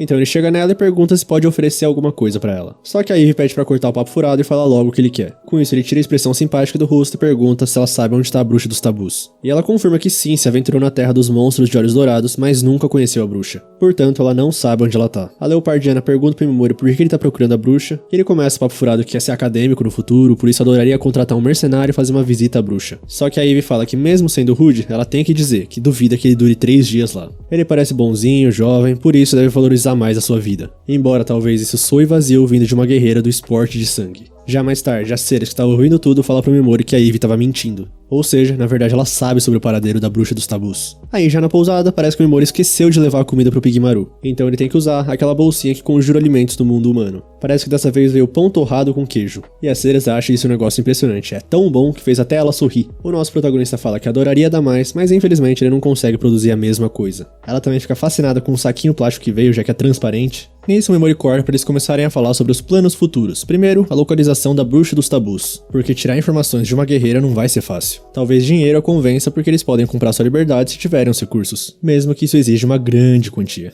Logo, cortando pra Eve, ela fala com uma criancinha e pede pra ela aguentar um pouquinho mais, porque ela promete que vai tirá-la dali. Aí voltando pro quarto dos nossos protagonistas, tá tudo brilhando? É a nossa menina Ceres que tá mostrando o traje dos espíritos pro Mimori, que só consegue reparar que parece uma transformação de garota mágica. Mas de qualquer jeito, ela tem realmente habilidade com a espada, e não é de se admirar que o Sivit tivesse grandes expectativas de lutar contra ela. Então ela desfaz a transformação e o Mimori pergunta se tem algum truque pra combate corpo a corpo, porque hoje ele depende demais das habilidades. Assim ela fala pra eles treinarem e bate uma nostalgia nela, porque quando ela era capitã dos cavaleiros sempre treinava os membros dessa forma também. Mas de qualquer jeito, ela pede pra ele ir pra cima dela. E ela fica cheia de vergonha por falar desse jeito. Mas o Mimori entendeu, aí ele parte pra cima dela e ela neutraliza com facilidade, mostrando que não precisa de nenhuma arma pra isso. Só que ela percebe que tá suada e solta ele. Nisso, nosso protagonista fala que não liga dela ao ensinar dessa forma. Assim, eles continuam e mais tarde a Ceres tá lavando as roupas. E começa a cheirar as roupas do Mimori, sentindo que uma parte dele tá se misturando a ela. Só que ela se assusta com ela mesma, mesmo que ela tenha afeição por ele, como poderia fazer uma coisa tão suja e lasciva?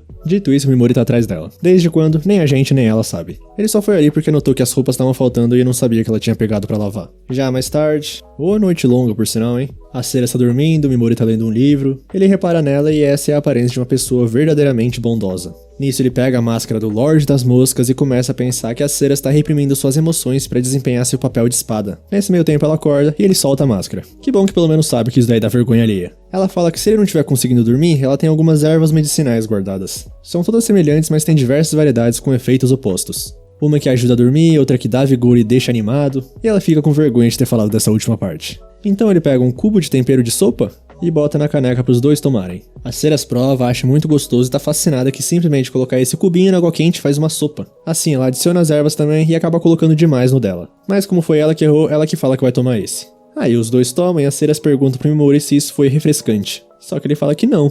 Com isso, os dois percebem que ela usou o que deixa mais animado. Ela pede desculpas, mas ele fala pra ficar tranquilo, porque graças a isso ele vai poder ler um pouco mais sobre o assunto hoje à noite, mesmo que por dentro ele não consiga se acalmar. E a Ceres, que toma tudo aquilo, começa a perguntar se tem algo que ela pode fazer por ele. Mas o nosso protagonista se contém e manda ela dormir um pouco. Só que a nossa elfa tá atacante e pergunta se ele é resistente à sedução, porque tipo, os dois sabem o que tomaram. Dessa maneira ele começa o monólogo dele que com certeza tira o vigor e a animação de qualquer um, se é que vocês me entendem. Por enquanto ele consegue resistir à sedução, porque no momento a vingança tem prioridade sobre tudo. De certa forma, isso tá praticamente prendendo ele. No entanto, quando ele conseguir sua vingança, ele vai poder se concentrar em outras coisas. Mas até lá, ele sente que é como se tivesse sido amaldiçoado. E a Ceres entra na brincadeirinha, se ajoelha na frente dele só de roupas íntimas e fala que vai fazer de tudo pra ajudar ele a se livrar da maldição assim que possível. Ainda chama ele de mestre.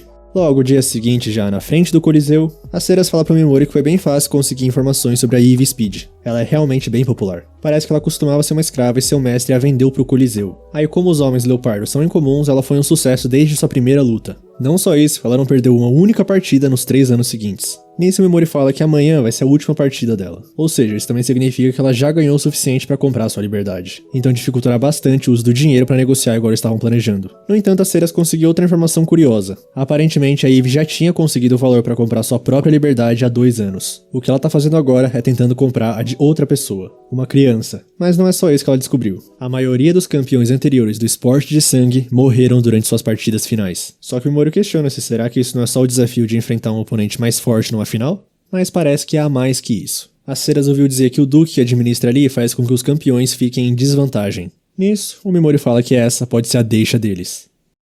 Como é quase certo que a Ivy Speed vai ser emboscada amanhã, a Ceras pergunta se isso significa que eles vão parar com isso, né? Mas o nosso protagonista fala que essa não é a intenção dele, porque não há necessidade de esperar educadamente até o dia. Desse jeito, eles se encontram com a Ivy num beco ali perto. O Mimori já chega falando que ela mentiu e pergunta se ela tá com dívida com a bruxa, e quando ela fala não, a Ceras aparece falando que isso foi outra mentira. Então o nosso protagonista fala pra um parar de tentar enganar o outro, porque o objetivo dele é salvar ela. Aí ele conta sobre o Duque, mas a demi-humana pergunta por que ele ajudaria ela. E ele vai direto ao ponto falando que não pode permitir que alguém com informações sobre a bruxa dos tabus morra. Nisso já pergunta se sequestrar aquela garota que ela tá protegendo e fugir essa noite não é uma opção. A Ivy já vai pra defensiva só de ouvir isso, mas se acalma e fala que agradece o aviso sobre a armação. No entanto, não pode se dar o luxo de fugir da partida de amanhã. Primeiro que pra onde eles fugiriam? A menos que ela siga as regras pra ganhar liberdade, o Duque vai continuar perseguindo eles. Também tem a guilda que ia oferecer uma recompensa e mercenários de todo o continente iriam atrás deles. Uma coisa seria se fosse só ela, mas a Ivy não pode fazer isso com aquela criança. Então o Mimori fala que um lugar bom pra se esconder é onde vive a bruxa dos tabus. Ela podia abrigar elas e tal, mas a Ivy fala que ninguém pode chegar no coração da Terra dos Monstros. E o Mimori já começa a pegar as dicas que ela tá falando como se já tivesse passado por lá antes. Por isso fala que se trabalharem juntos talvez consigam chegar nesse lugar, porque ele promete proteger aquela garota com toda a capacidade dele. Só que a Ivy fala que não é pra levar mal nem nada, porque a espadachim dele parece ser treinamento marcial e tudo, mas ele? Então o nosso protagonista, que finge não ter emoção, mas tem aquele ego, fala que apesar das aparências, ele é bom o suficiente pra derrotar um esqueleto rei com facilidade. Dito isso, a Ivy fala que isso não é nada comparado ao que existe na Terra dos Monstros. Só que ele dá a carta da final falando que ele matou os 5 dragões. Aí obviamente ela não acredita, então paralisar. Ainda avisa a Ivy que se ela tentar se mexer ela vai começar a sangrar em vários lugares. Foi esse poder que o permitiu matar o Sivit Gartland. Assim a Ceras, para ajudar a provar o ponto, assume que é a Ceras Ashiran, aquela que os 5 dragões estavam perseguindo. Nisso o Mimori cancela o paralisar e fala que cabe a ela decidir se confia ou não. E agora a Ivy admite que sim, ele tem poder, no entanto, não adianta. Ela vai pra partida de amanhã e vai conquistar a liberdade com as próprias mãos. Além de que, quem acreditaria em alguém que acabou de conhecer? Sendo que por outro lado, o esporte de sangue e ela têm uma longa história juntos. Não sei se é uma boa confiar tão cegamente num negócio chamado esporte de sangue. Aí o Mimori pergunta se ela realmente acredita que o Duque Zua manterá sua palavra, porque dizem as ruas que ele é um canalha. Nisso a Ivy assume que realmente ele não é um homem muito íntegro, mas o fato é que ele sempre honrou sua parte quando ela produziu resultados. Ele ainda é um humano e ela duvida que ele seja tão insensível quanto dizem. Entre os dois ali e o mundo do esporte de sangue, é óbvio em quem ela deve confiar mais. Assim o Mimori pergunta se ela tem certeza que não tá dizendo isso pra se convencer, e parece que acertou em cheio. Aí ele continua que disse algumas coisas rudes, mas estará realmente orando pela vitória dela amanhã. Só que antes de ir embora, o Mimori fala pra ela que eles planejam deixar a cidade amanhã cedo, e estarão na ponte perto do grande portão. Logo mais tarde, nossos protagonistas estão andando e vem uma multidão.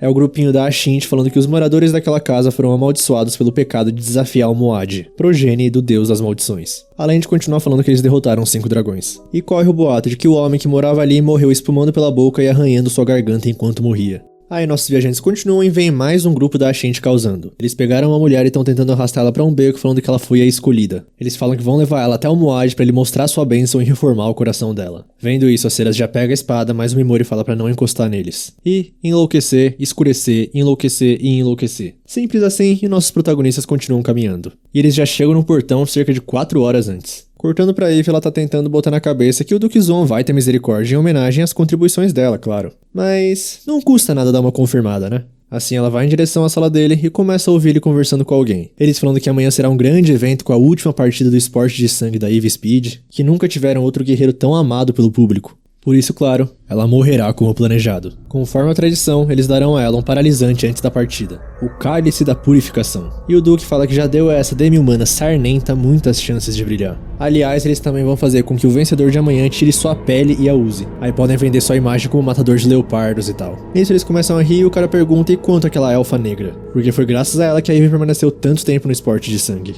Então o Duke fala que vai a levar pra dentro. O cara até acha que ele tá mostrando alguma compaixão, mas é porque o Duke vê um futuro onde ela vai ser uma beldade incrível. Ele mesmo vai treinar ela pessoalmente e se cansar dela, simplesmente vai a vender pra um bordel. E aí, ouvindo tudo isso, não consegue acreditar que ele é realmente um bruto tão vil. Assim tá decidido, ela vai resgatar a elfinha e ir com Mimori. Então ela tá saindo de lá e um dos Ashinti vê ela. E é o próprio Muad, o líder, que fala que tá ansioso pra partida dela de amanhã. Dessa maneira, a nossa leoparda vai pro portão e se encontra com nossos protagonistas que já entendem tudo. Aí a Ivy fala que tem suas condições, mas vai pra Terra dos Monstros com eles e pretende dizer onde a bruxa mora. Portanto, hora do sequestro. Cortando pra taverna, a pequena Liz, a elfa negra, tá limpando um lugar. E a dona já chega falando que ela é lerda, que elfos negros são realmente inúteis. O cara que tá ali até ameaça passar a mão nela, mas a dona fala que isso não pode, que ele vai ter que pagar se encostar a mão nela. Porque alguém importante já concordou em acolher aquela pirralha. Nisso o cara pergunta se ela realmente tem emoções, porque ela nunca sorri, nunca chora. Só que a mulher fala que a pirralha tá só se segurando. E começa a bater nela até ela cair no chão. A dona sabe que ela parece imperturbável, mas no fundo tudo faz efeito nela. Só que a Alice lembra do que a Ivy deu pra ela, das palavras dela, e decide que precisa ser forte como sua irmãzona. O cara ali então fala que foi um pouco duro o que a mulher fez. Então ela fala que duro é o que as pessoas fazem com ela, porque o que há de errado em descarregar um pouco de estresse na pentelha. E agora ela vai fazer o que a Liz mais odeia, e grita com tudo no ouvido dela como se fosse uma doida. Até o verme desse cara vai embora vendo essa cena. Então finalmente alguém abre a porta com tudo que empurra a velha no chão.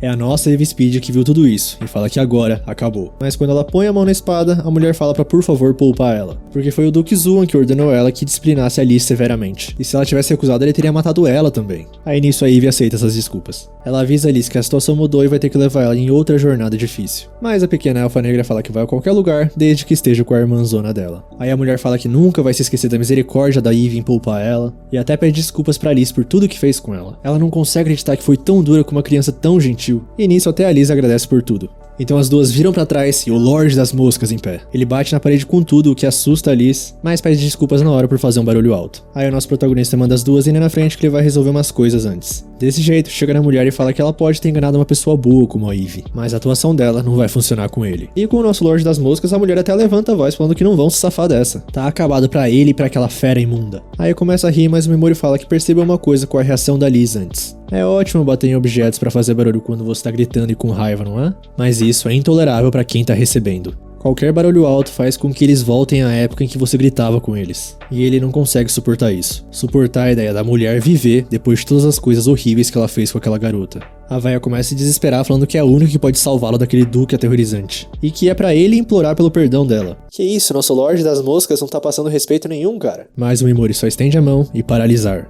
E escurecer. E envenenar. E continua que não vai ser uma ótima farsa, mas ele fará com que pareça que ela foi vítima de um roubo. Mas a mulher fala que se fizer isso, ele vai direto pro inferno. Sendo que se deixar ela aí, pode chegar nos portões do céu. Só que o nosso protagonista começa a falar que já envolveu muitas pessoas na vingança dele e já esmagou muito sob seus pés. Ou seja, é claro que tanto ele quanto ela vão pro inferno. Mais tarde, já debaixo da ponte, ele se encontra com as outras. Aí ele pergunta o que aconteceu com a mulher e ele só fala que fez o que precisava ser feito. Aí ela manda a Liz se apresentar e parece que o nome dela é Lisbeth, e pede desculpas porque não sabe seu sobrenome. Então o Mimori também revela seu nome verdadeiro pras duas, Touka Mimori. Tal qual a Ceras também fala que é um prazer estar com elas duas. Então a Liz fala que vai fazer qualquer coisa se ela puder acompanhar a irmãzona dela. Ele avisa sobre o lugar perigoso que eles vão entrar, mas ela não se importa, desde que esteja com a Ivy. Nisso a Leoparda fala que tem uma coisa incomodando ela faz algum tempo, porque tem um som estranho e aguado vindo do Mimori.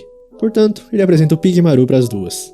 E também apresenta as duas pra ele. E o nosso Pigmaru fica até vermelho conhecendo a Liz. Desse jeito eles continuam a fuga e a Ivy pergunta pro nosso protagonista por que ele quer ver a bruxa dos tabus. Aí ele contextualiza sobre o pergaminho de magia antiga e tal, e ela pergunta se então ele não pretende fazer mal a ela. E não, desde que ela não faça nada com ele também. Aí de repente a Ivy fala que quer dedicar o corpo dela a ele, porque ela acredita que ele seja um homem de confiança. Ele podia ter escolhido outro jeito de obter informações sobre a bruxa dos tabus dela, podia ter usado aquela garota pra ameaçar ela, mas não fez nada disso. O Mimori é uma boa pessoa. Aí ele pergunta e aquele papo que ela tava falando de que não confiava em pessoas que acabou de conhecer. Assim a Ivy fala que a confiabilidade não pode ser determinada pelo tempo que ela passa com alguém. Com isso eles chegam nos cavalos que já estavam preparados, e a Ceras pergunta pro Mimori se tem certeza de levar aquela garota pra um lugar tão perigoso. Mas o nosso protagonista fala que não importa o que aconteça, ele vai levar essas duas pra bruxa dos tabus. A Ceras fala que ele é realmente gentil, mas ele fala que tem um motivo muito mais pragmático pra incluí-las no grupo. A Ivy já esteve na Terra dos Monstros e conhece a bruxa, então vai facilitar a aproximação com ela. Quanto a Liz, dizem por aí que a bruxa dos tabus é uma elfa negra também, né?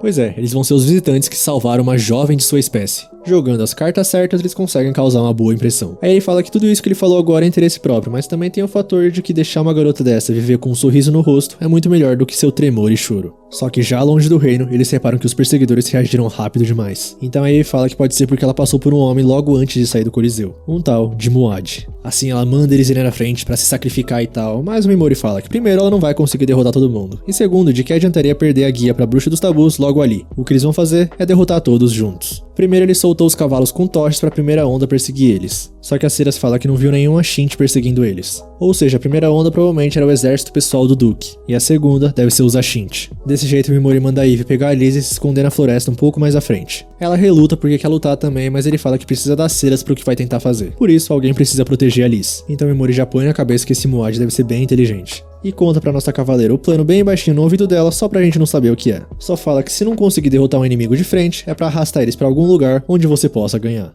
Os Ashint veem um galho quebrado e já sabem que é uma armadilha. Assim eles gritam que já perceberam tudo e pedem pros inimigos se revelarem. Só que aparece apenas uma mulher com uma máscara. Mas eles reconhecem ao espadachim Mosca, um subordinado que aparece na lenda do Lorde das Moscas. Dito isso, o líder avisa que se a espadachim Mosca entregar a mulher leopardo e a garotinha, ele vai poupar a vida dela. Na verdade, melhor ainda, ele até deixa entrar no grupo Ashint porque ela parece ser uma guerreira bastante habilidosa. Só que a nossa espadachim Mosca pergunta, e se recusar? E aí ela vai sofrer com maldições tão fortes que se arrependerá de estar viva. Aliás, ele até fala que nem os mais fortes da humanidade conseguiram contra as maldições deles. No caso, os 5 dragões. Desse jeito, a nossa espadachim Mosca pede a garantia da segurança da Ivy Speed e daquela garota. E assim sendo, ela pede pra todos seguirem ela que ela vai mostrar o caminho. Só que o líder manda todo mundo parar e fala pra ela que ela não tem intenção de simplesmente entregá-las. As próprias palavras dela a denunciaram. Porque só alguns homens seriam suficientes pra acompanhá-la, não precisava ser todos. Ou seja, ela precisa de todos eles por perto na floresta pra alguma coisa. Assim manda os homens manterem distância pra atacar, e a Ceras fala que achou que a especialidade dele fosse maldições. Nisso o líder começa a explicar que os soldados Ashint ali são os sucessores da Guilda dos Assassinos. Só que uma vez um herói de outro mundo declarou a guilda como má e a exterminou. Por isso eles assumiram a linha de trabalho deles como usuários de maldições. No caso, veneno. Aqueles que só podem ser sintetizados por meio de técnicas especiais transmitidas entre os poucos sobreviventes da ex-guilda. Ou seja, um veneno bem forte e desconhecido, por isso não deixa vestígios. Essa é a verdade por trás das maldições. Dito tudo isso, o líder ainda continua que a tragédia dos Cavaleiros do Dragão Negro caiu no colo deles. A morte dos 5 mais fortes da humanidade só poderia ser explicado por maldições além da compreensão humana. Por isso eles se autoproclamam assim, porque era a oportunidade perfeita para fomentar a crença nas maldições deles. Além de que ninguém pode provar o contrário, e nesse mundo sem nenhuma prova, aqueles com as reivindicações mais altas levam tudo. Aí a Ceras pergunta qual o objetivo final deles, então o líder explica que eles vão usar o Duque Zuan para conquistar um papel central pro grupo deles naquela nação. Enquanto, claro, assassinam aqueles que os atrapalham. E no final, tomarão o país para eles. Aí o cara pergunta onde tá os aliados da espadachim Mosca, porque ele não acredita que ela realmente planejou enfrentar todos eles sozinha. Dessa maneira, nossa espadachim Mosca tira a máscara,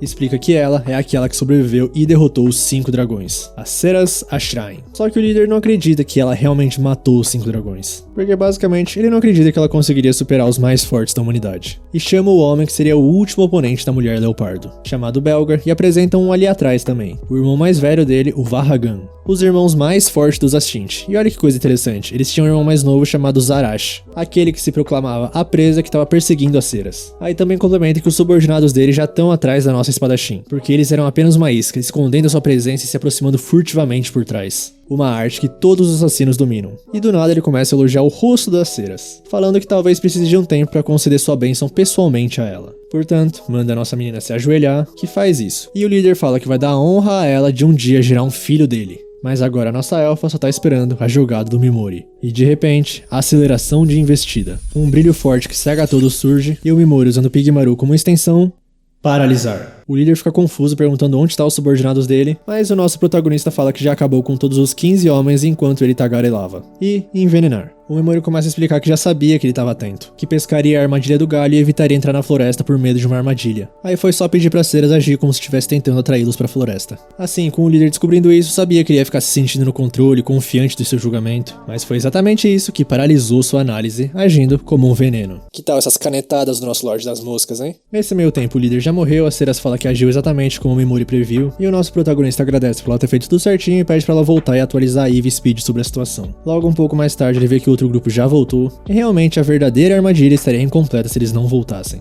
Assim ele fala pro Pigmaru e eles se conectarem novamente, mas parece que o nosso protagonista não pensou no preço que o Slime pagaria. Então a Eve aparece dizendo que nem ele pode prever tudo pelo jeito. Por isso, agora é a vez dela de ajudá-lo. Aí agora é a Ceras que vai cuidar da nossa pequena Alice, então a Eve já vai pra linha de frente sabendo quantos são, e como todos os cavaleiros vão seco nela, paralisar pra todo mundo. E classicamente seguido de envenenar. Só que por trás deles vem o Duque e mais 2 cavaleiros, que vem chamando a nossa leoparda de projeto de humano e que vai fazer aquela garotinha usar como vestimenta a pele dela. Além de quando vender ela pra um bordel, vai fazer aquela garotinha usar uma máscara de leopardo enquanto ela atende seus clientes. E com isso, elas vão ficar juntas pra sempre. E paralisar. Só que dessa vez, você atingiu o limite de alvos ativos. Já tem 80 de 80, então escurecer. Nisso a Eve já leva o primeiro e escurecer de novo. E a Eve leva o outro também. Então o esquadrão que vinha atrás deles começa a fugir, mas o Memori manda a Eve matar qualquer um que tentar escapar. Nisso o Memori começa a substituir os paralisar por escurecer, e a Ceras até salva o nosso protagonista com uma flechada que tinha um inimigo atrás dele. Os cavaleiros começam a pedir socorro pro Duque, só que ele mesmo mata esses, falando que não vai deixar nenhum deles correr. Porque ele é o Duque e tudo tem que ser do jeito que ele quer. Ouvindo isso, o Memori repara que nem precisa de um enlouquecer pra deixar o Duque louco. Então do nada a Eve começa a agradecer ele, falando que como guerreira ela já estava começando a achar que estava farta de batalhas. Mas lutando ao lado do nosso protagonista, ela sente alegria mais uma vez. Com isso parte pra cima e acaba com todos os cavaleiros restantes. E finalmente o Duque sozinho começa a falar que vai se lembrar disso, nunca vai perdoar eles e que em um futuro próximo fará com que eles tenham um fim cruel. Só que paralisar seguido da pergunta "você é burro?", o Memori pergunta se ele realmente achou que eles só iam concordar e deixá-lo fugir. Então Eve pode fazer as honras. E a nossa leoparda até fala que se ele tivesse só tentado enganar ela podia ter perdoado.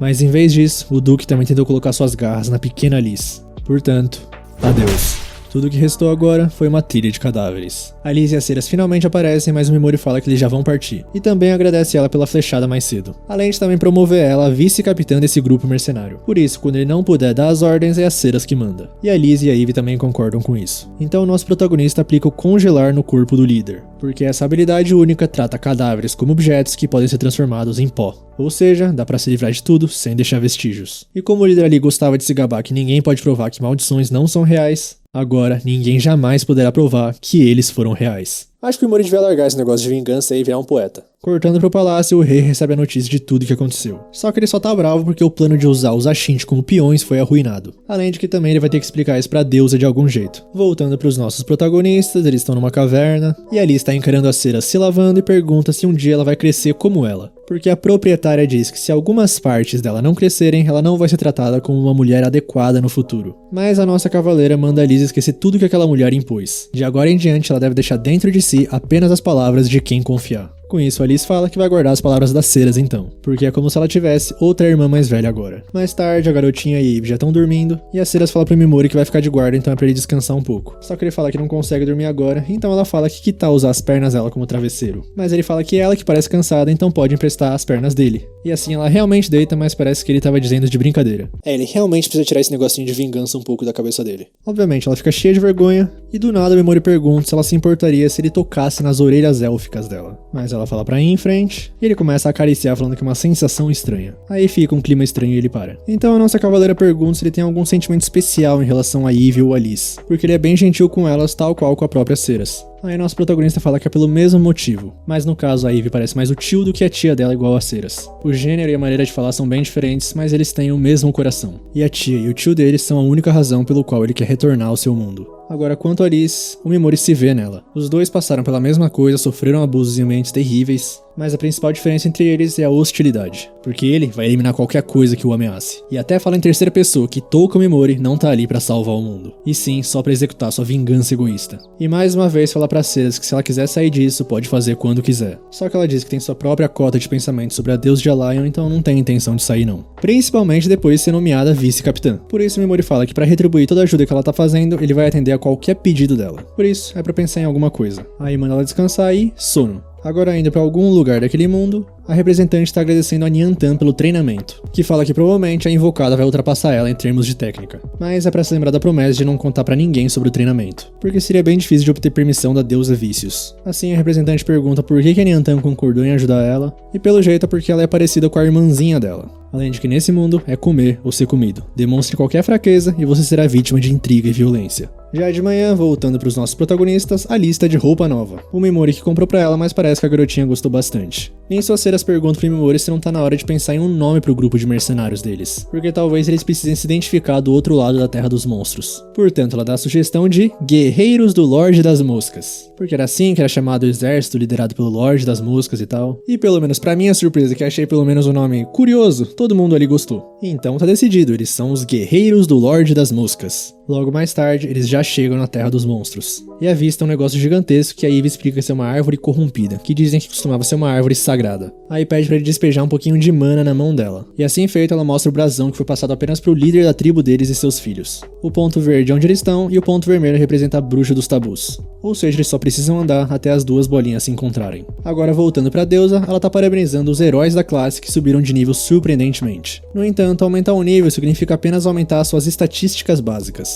Eles ainda não têm habilidade em combate, principalmente técnica. Então com isso, ela convocou figuras famosas de todas as nações para treinar eles. E a nossa representante, a Yakasugo, já repara que eles são todos incrivelmente fortes. Os Quatro Santos e os Bunny Wolves. E a deusa continua que nesse momento eles confirmaram que as forças do grande Império Demoníaco estão fazendo um grande movimento. E a próxima batalha provavelmente vai ser muito além das expectativas. Ou seja, todos eles, os heróis Orgulho de Allion, vão estar participando. Aí mais tarde a deusa tá falando particularmente com a Nyan Tan, que como os heróis precisam ficar mais fortes, ela pretende levar eles para a Terra dos Monstros de Olhos Dourados. Portanto, com os nossos protagonistas, eles estão experimentando o chocolate branco que saiu daquela bolsa mágica do Mimori. E todas estão fascinadas. Mais um episódio, estamos chegando na reta final. Pelo jeito, nosso Lorde das Moscas vai finalmente se encontrar com a nossa classe. E cara, eles realmente gostaram desse negócio de mosca, né, cara? Espadachim da mosca, Lorde das Moscas, Guerreiros do Lorde das Moscas. Vendo assim, talvez tenha sido erro meu achar que os caras não iam gostar de Guerreiros dos Lordes das Moscas. Isso, espero que vocês tenham gostado. Se vocês assistiram até aqui, muito obrigado de verdade. Deixa o like se gostou. Comenta aí o que você acha do nome Guerreiros do Lorde das Moscas. Se inscreve no canal e é isso. Tamo junto, valeu, falou!